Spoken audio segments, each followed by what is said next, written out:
Hello students, welcome to my YouTube channel primary tuition classes. मेरा नाम है पुष्पा यादव।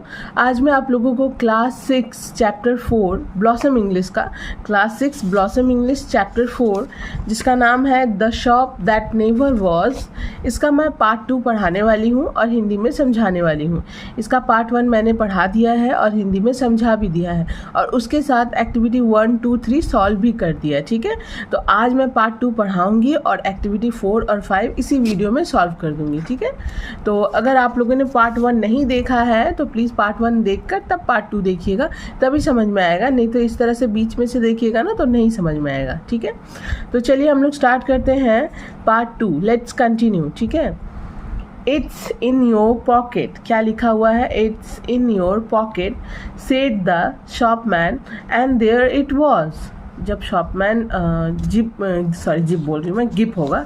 गिप जब वो ऑब्जेक्ट लेने जाता है, वो जो ग्लास बॉल लेने जाता है, जैसा कि मैंने पार्ट 1 में पढ़ाया हुआ, गिप जैसे ही वो ग्लास बॉल लेने जाता है तो शॉपमैन की जो हथेली है उसने खाली पाई। ठीक है, तो उसके बाद क्या होता है? It's in your pocket said the shopman and there it was. यह तुम्हारे पॉकेट में है, दुकानदार ने कहा, यह तुम्हारे पॉकेट में है। एंड देयर इट वॉज, और वहाँ पर यह था। ठीक है, मतलब शॉपमैन जैसे ही गिफ्ट को बोलता है कि ये तुम्हारे पॉकेट में है और वहाँ पर उसके पॉकेट में ये चीज़ था, वो जो ग्लास बॉल है वो उसके पॉकेट में था। ठीक है, how much does it cost I asked. Narrator जो है, लेखक जो है, वो पूछते हैं कि how much does it cost, इसकी कीमत कितनी है? नरेटर ने पूछा। ठीक है, there is no charge for glass ball said the shopman politely. इस ग्लास बॉल की कोई कीमत नहीं लगेगी। ठीक है, दुकानदार ने कहा, दुकानदार ने बहुत ही विनम्रतापूर्वक कहा कि इस ग्लास बॉल की कोई कीमत नहीं लगेगी। वी गेट देम फ्री, हमें यह मुफ्त में मिलता है। ठीक है, he drew a business card from his cheek and handed it to me. उसके बाद क्या हुआ? उसने अपने गाल से एक बिजनेस कार्ड निकाला। क्या निकाला? उसने अपने गाल से एक बिजनेस कार्ड निकाला और क्या किया? उस बिजनेस कार्ड को नरेटर को थमा दिया। जैसा कि यहाँ पे लेखक बोल रहे हैं कि he drew a business card from his cheek and handed it to me. उसने अपने गाल से एक बिजनेस कार्ड निकाला और मुझे थमा दिया या मुझे दे दिया। ठीक है, मुझे थमा दिया। ठीक है, genuine magic goods sir he said, genuine magic goods sir he said. तो उसने क्या कहा? दुकानदार ने क्या कहा? जेन्युइन मैजिक गुड्स, इसका मतलब हुआ असली जादुई सामान सर। शॉपमैन ने कहा असली जादुई सामान सर। ठीक है, he now turned towards Gip with a friendly smile and said, "You wanted a magic box, didn't you?" तो उसके बाद क्या होता है देखिए, जैसे ही उसने ये क्या बोलते हैं उसको, लेखक को जैसे ही उसने ये जो मैजिक गुड्स था यानी कि जो जादुई सामान था देकर, उसके बाद वो क्या करता है? मुड़ता है, गिफ्ट की तरफ मुड़ता है। मुड़ने के बाद एक फ्रेंडली स्माइल, एक दोस्ताना मुस्कान के साथ उससे कहता है, "You wanted a magic box, didn't you?" उससे कहता है कि तुम एक जादुई डिब्बा चाहते थे, है ना? उससे ये कहता है, शॉपमैन गिप से कहता है। ठीक है, तो उसके बाद क्या होता है? यस गिप सेड, गिप कहता है हाँ। It's in your pocket he said. Gip discovered the box with surprise. तो दुकानदार ने क्या कहा? उसने कहा इट्स इन योर पॉकेट, ये तुम्हारे पॉकेट में है। Gip discovered the box with surprise. उसके बाद गिप उस बॉक्स को बहुत ही आश्चर्य के साथ खोज निकालता है। गिप क्या करता है? उस बॉक्स को बहुत ही आश्चर्य के साथ खोज निकालता है। Then the shopman quickly went behind the counter and was absent for a while. उसके बाद दुकानदार जो है यानी कि शॉपमैन जो है, दुकानदार शॉपमैन दोनों एक ही हुआ। उसके बाद शॉपमैन जो है वो जल्दी से काउंटर के पीछे चला गया और कुछ समय के लिए गायब हो गया। क्या हुआ? ये जो शॉपमैन है वहाँ पर, उस जो मैजिक शॉप है वहाँ पर एक काउंटर है, उसके पीछे चला जाता है और कुछ समय के लिए गायब हो जाता है। उसके बाद let's took behind the counter Gip I said, उसके बाद लेखक जो है अपने बेटे से कहते हैं, अपने बेटे गिब से कहते हैं कि चलो काउंटर के पीछे देखते हैं। ठीक है, नरेटर जो है अपने बेटे से कहते हैं कि चलो काउंटर के पीछे देखते हैं। He is making fun of us, वह हमारा मजाक उड़ा रहा है। लेखक कहते हैं अपने बेटे से कि शॉपमैन जो है ये हमारा मजाक उड़ा रहा है। Just then he appeared again from a dark corner of the room. उसके बाद वह कमरे के एक अंधेरे कोने से फिर से प्रकट हुआ। उसी कमरे के एक अंधेरे कोने से फिर से प्रकट हुआ। ठीक है, उसके बाद यहाँ पे देखिए, you'd like to see our showroom sir, आप हमारा शोरूम देखना चाहेंगे सर। उसने कहा आप हमारा शोरूम देखना चाहेंगे सर। शॉपमैन ने नरेटर से कहा कि आप हमारा शोरूम देखना चाहेंगे सर। उसके बाद सेड ही, उसने कहा हो गया, Gip tugged my finger forward. Gip जो है अपने पापा का यानी कि नरेटर का फिंगर यानी कि उंगलियों को आगे की तरफ खींच रहा था। ठीक है, मेरी उंगलियों को, मतलब लेखक कह रहे हैं कि गिब जो है मेरी उंगलियों को आगे की तरफ खींच रहा था। In the showroom there were many things that Gib fancied. इसका मतलब हुआ उस शोरूम में ऐसी बहुत सारी चीज़ें थी जो गिब को पसंद आई। He turn to this astonishing man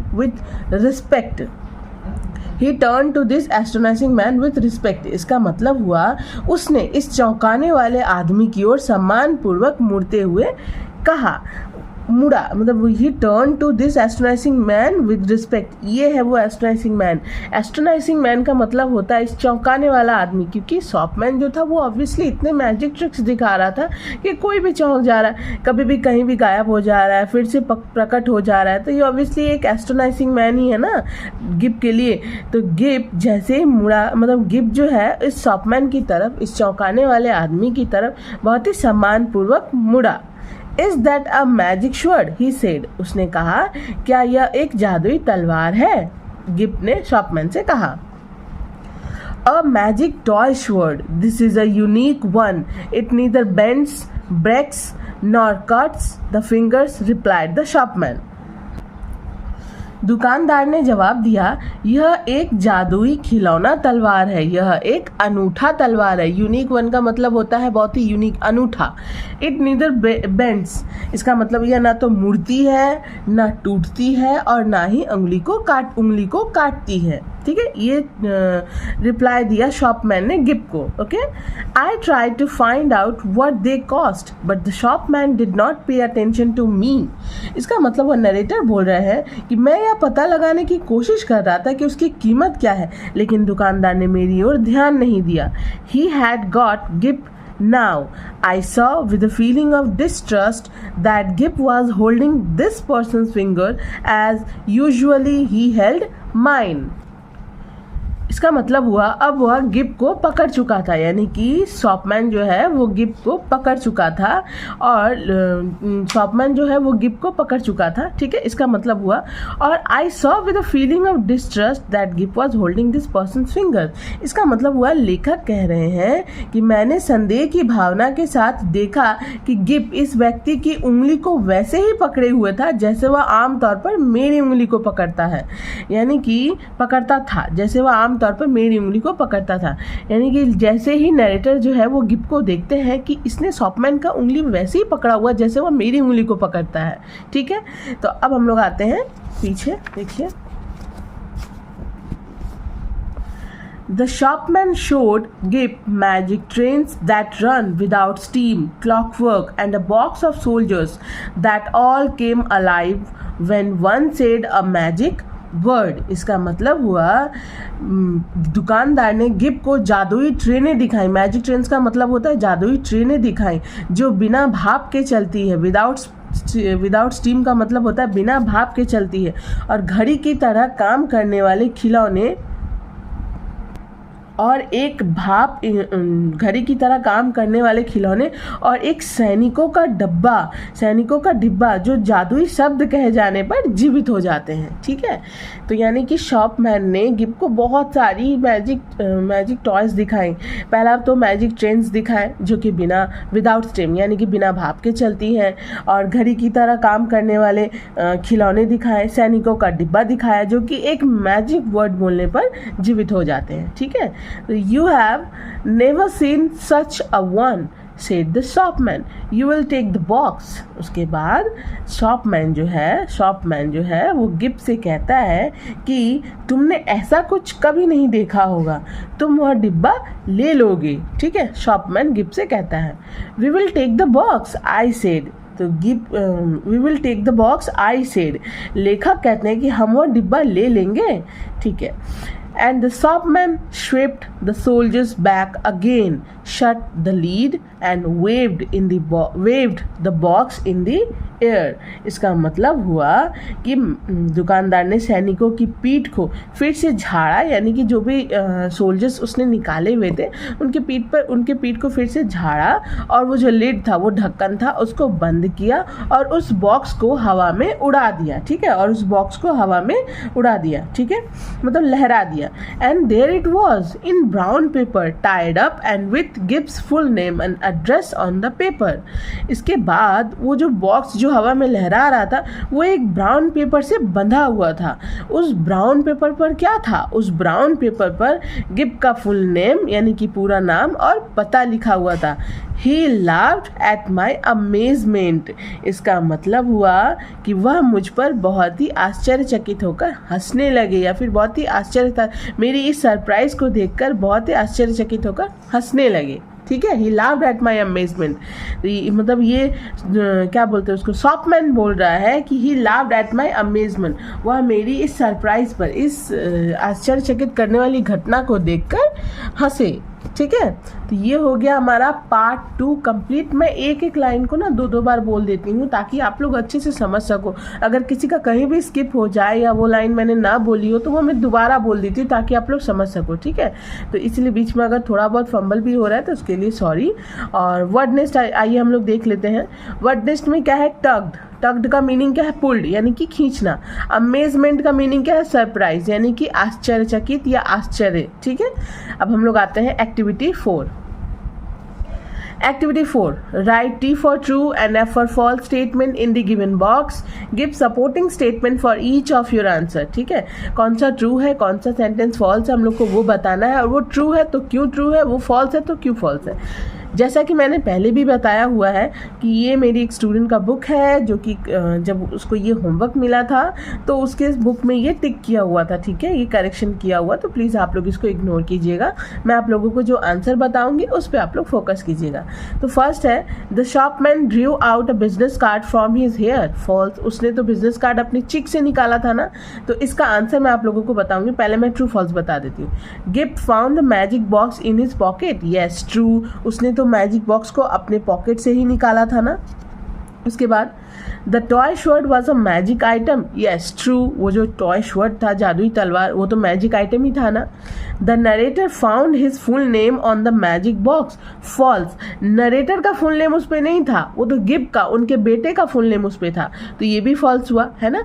अब मैं आप लोगों को दिखाती हूँ इसका सपोर्टिंग स्टेटमेंट। ठीक है, तो फर्स्ट नंबर का देखिए, फर्स्ट नंबर का सपोर्टिंग स्टेटमेंट हमारा होगा, क्वेश्चन में बता दे रही हूँ।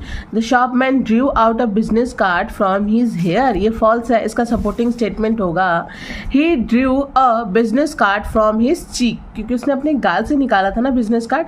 He drew a business card from his cheek. Okay, number B.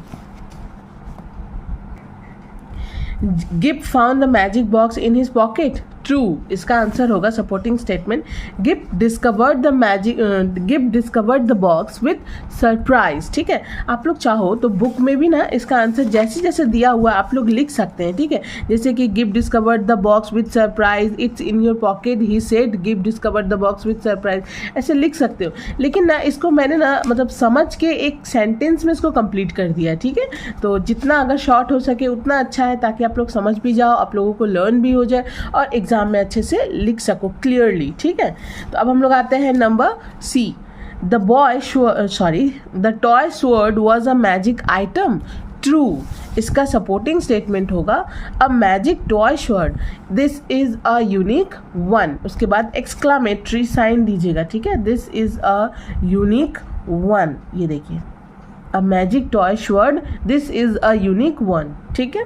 अब हम लोग आते हैं नंबर डी। तो डी नंबर में क्या है? डी नंबर में है the narrator found his full name on the magic box, false. Narrator का फुल नेम तो मैजिक बॉक्स में था ही नहीं, सॉरी, नरेटर का फुल नेम मैजिक बॉक्स में नहीं था बल्कि ब्राउन पेपर में बंधा हुआ था, है ना, और वो भी गिब का फुल नेम था। देखिए, Gip's full name and address were on the brown paper, Gip's full name and address were on the brown paper, ठीक है।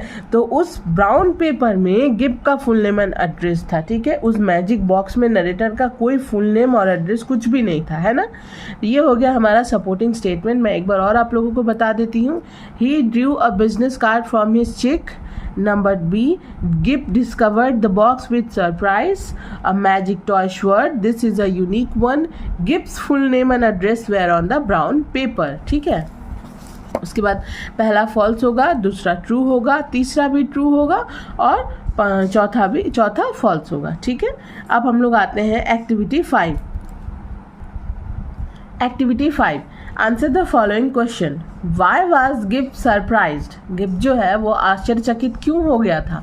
इसका आंसर होगा, यहाँ से देखिए, Gip was surprised, I hope आप लोगों को अच्छे से दिख रहा है।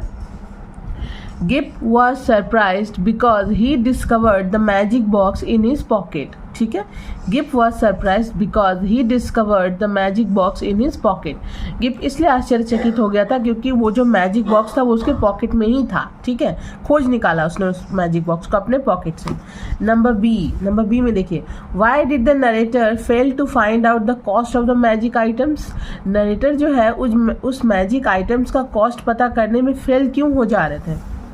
The narrator failed to find out the cost of the magic items because the shopman did not pay attention to him.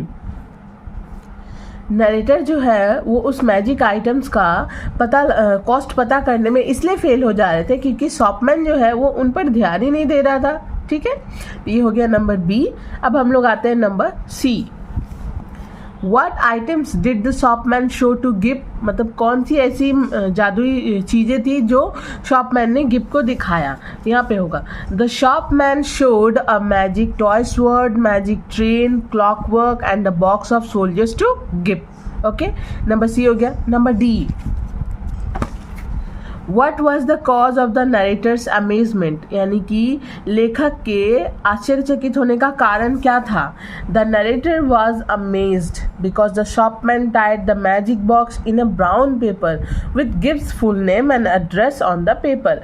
The narrator was amazed यानी कि लेखक जो है वो आश्चर्यचकित इसलिए हो गए थे क्योंकि दुकानदार जो था, वो जो शॉपमैन था, एक वो जो मैजिक बॉक्स जिसे उसने हवा में लहराया उसको एक ब्राउन पेपर से बंधा हुआ था। वो जो मैजिक बॉक्स था वो एक ब्राउन पेपर से बंधा हुआ था और उस ब्राउन पेपर में क्या था? उस ब्राउन पेपर में गिप का पूरा नाम था और एड्रेस था। इसीलिए तो नरेटर अमेज्ड हो गए थे और अमेज्ड होकर हंसने लगे थे, ठीक है। ये हो गया हमारा एक्टिविटी 5 कंप्लीट, ठीक है। तो देख लीजिए आप लोग स्टार्टिंग से, ठीक है। ये नंबर ए का आंसर है। अगर कहीं भी आप लोगों को दिक्कत हो रही है ना तो आप लोग वीडियो को पॉज करके आंसर लिख लीजिए, ठीक है। ये हो गया हमारा नंबर ए, फिर है हमारा बी, फिर है देखिए सी और ये हो गया हमारा डी, ठीक है। वीडियो अगर अच्छी लगी हो तो प्लीज़ वीडियो को लाइक, शेयर एंड सब्सक्राइब कीजिए।